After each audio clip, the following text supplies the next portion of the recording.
देखिए, फैक्ट्री में मछली का तेल कैसे बनाया जाता है। फिश ऑयल को बनाने की शुरुआत मछलियों से होती है। मछलियों को नदी या फिर समुद्र से बड़े पैमाने पर पकड़ा जाता है। इस तेल को बनाने में ज्यादातर उन मछलियों का इस्तेमाल किया जाता है जिनमें अधिक मात्रा में तेल होता है। इसीलिए समुद्र से इन्हीं मछलियों को पकड़ा जाता है। इसके बाद इन मछलियों को मछुआरे से खरीद लिया जाता है, जिन्हें ट्रक्स में लोड करके फैक्ट्री में लाया जाता है। यहाँ पर इन मछलियों को अनलोड किया जाता है और इन मछलियों को अच्छे से साफ किया जाता है। फिर 90 से 95 डिग्री के तापमान पर इन मछलियों को पानी में 15 से 20 मिनट तक उबाला जाता है, जिससे जो भी इन मछलियों में गंदगी बची हो वह अच्छी तरह से साफ हो जाए। फिर इस प्रोसेस से गुजरने के बाद यह मछलियां पूरी तरह से सॉफ्ट हो जाती है। अब इन सॉफ्ट हो चुकी मछलियों को एक स्क्रू वाली मशीन में डाला जाता है, जो मछलियों को प्रेस करने का काम करती है।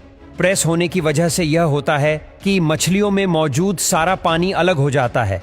इस प्रक्रिया के दौरान जो बचा हुआ हिस्सा होता है उसे एक अलग सेक्शन में इकट्ठा कर लिया जाता है, जिसे एक तरह का केक कहा जाता है। फिर इसे कन्वेयर बेल्ट के जरिए और ज्यादा सूखने के लिए फैक्ट्री के ड्राई आउट क्षेत्र में भेज दिया जाता है। यहाँ पर करीब 75 डिग्री के सेल्सियस पर इसे और भी ज्यादा सुखाया जाता है। इस प्रक्रिया के बाद जो ड्राई फिश का चूरा होता है उसे एक तरह के ग्राइंडर में भेजा जाता है, जो उस चूरे को जरूरत के हिसाब से ऑटोमेटिक तरीके से ग्राइंड कर देता है। इस तरह की कई प्रक्रिया से गुजरने के बाद चूरा बहुत ही ज्यादा गर्म हो जाता है। इसीलिए इसे कुछ देर के लिए टेम्परेचर रूम में ठंडा किया जाता है। ठंडा हो जाने के बाद इसे अगले सेक्शन में भेजा जाता है, जहां पर इसमें मौजूद जरूरी और गैर जरूरी पार्टिकल्स को अलग कर लिया जाता है। इस दौरान जो जरूरी पार्टिकल्स होते हैं उन्हें भी चेक किया जाता है। इन पार्टिकल्स को वही लोग चेक करते हैं जो बहुत ही ज्यादा अनुभवी और जिम्मेदार लोग होते हैं। चेकअप के दौरान छोटी मोटी कमियों को भी बहुत ही सीरियसली लिया जाता है और प्रोडक्शन के दौरान ही सभी कमियों को तुरंत दुरुस्त कर लिया जाता है। अब बारी आती है उस लिक्विड की जिसे शुरुआत में प्रेसिंग मशीन के द्वारा अलग किया गया था।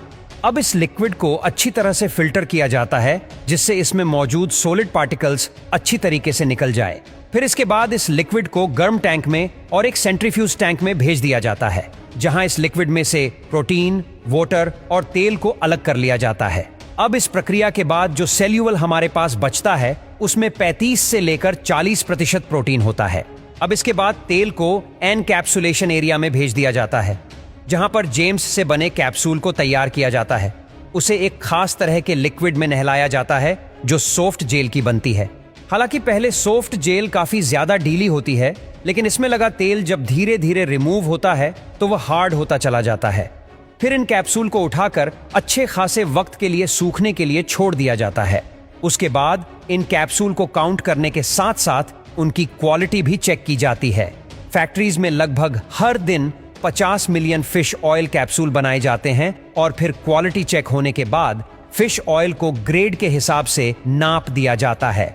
उसके बाद इन कैप्सूल को काउंट करने के साथ साथ उनकी क्वालिटी भी चेक की जाती है।